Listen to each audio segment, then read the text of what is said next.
All that financial noise out there, it can get overwhelming, right? Well, today we're going to cut right through it. We're going to focus on one single powerful number that can bring some serious clarity to your financial life. So you ready? Let's dive in.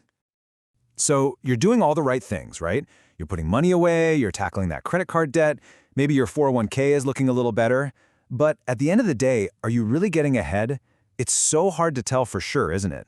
There are just so many moving parts. And honestly, just looking at your income or tracking every single coffee you buy, that just doesn't give you the whole story. Well, the answer to that big question is something called your net worth. And the formula? It's super simple. It's just what you own, that's your assets, minus what you owe, your liabilities. That's it. You can think of it like your personal financial report card. It just boils everything down to one single grade, one number that gives you a crystal clear snapshot of where you stand right now.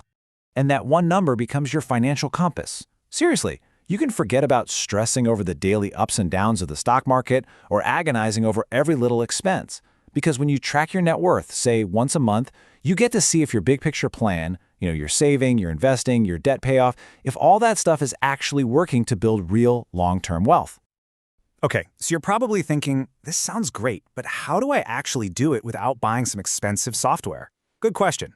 Let's talk about some really fantastic free tools you can use to build your very own financial dashboard. And you can get started today.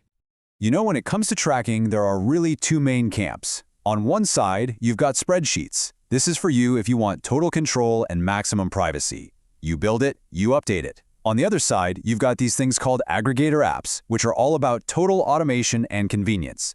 You link your accounts once and they do the rest. So which one's for you? It really just comes down to what you value more, that hands-on control or a more set-it-and-forget-it kind of convenience. All right, let's look at some of the top free options out there. If you want that automated overview, something like Fidelity's Full View is a fantastic choice. It can link to pretty much any account.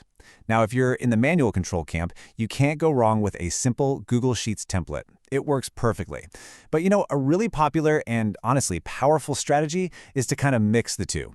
You just use your bank's app to quickly grab your balances, and then you just plug those numbers into your own private spreadsheet once a month. Best of both worlds, really. Ready to actually get this set up? Awesome. I've got a simple 5-step game plan for you to get your monthly tracking routine going, and believe me, you can get this whole thing done tonight, no problem. Okay, step 1. Just make a list of all your accounts. Super simple. We're talking everything you own and everything you owe. Step 2. Choose your tracker. Are you a spreadsheet person or an aggregator app person? This is where you pick your source of truth. Then, step 3. If you chose an app, you'll go ahead and securely link your accounts. Step 4 is important. Don't forget to add any manual items. Things that don't have a live login, like the value of your home or car. And finally, the most crucial step of all, set a routine. Just pick one day a month. Could be the first, could be the last, whatever works for you. And just stick to it. Consistency is absolutely everything here. All right, you've got your tools, you've got your routine. Now we get to the fun part. Let's actually build out your very first financial scorecard. So first up, we've got your assets. This is all the stuff you own.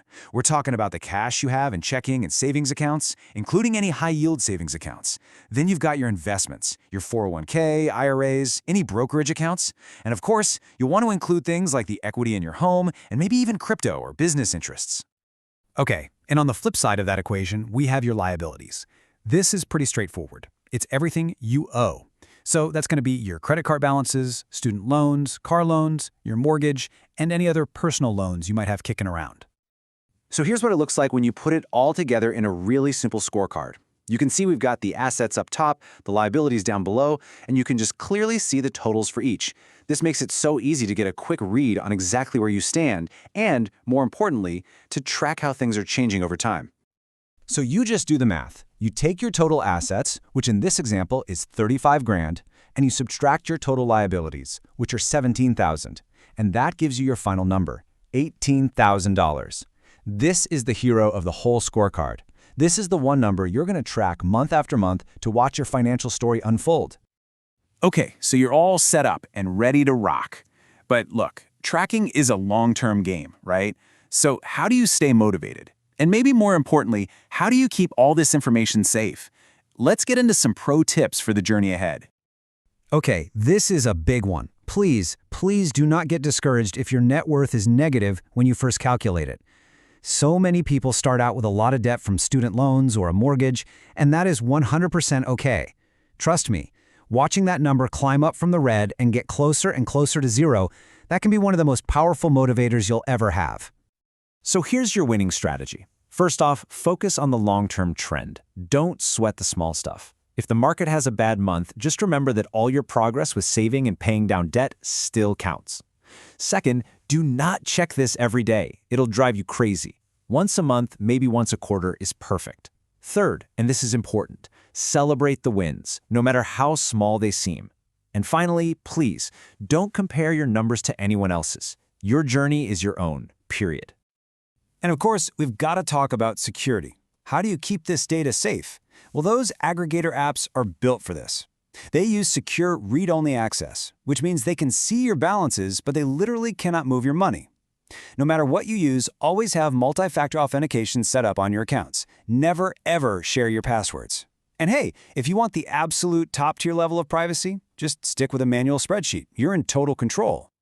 And that really brings us to the end here. Look, tracking your net worth, it's about so much more than just numbers on a page.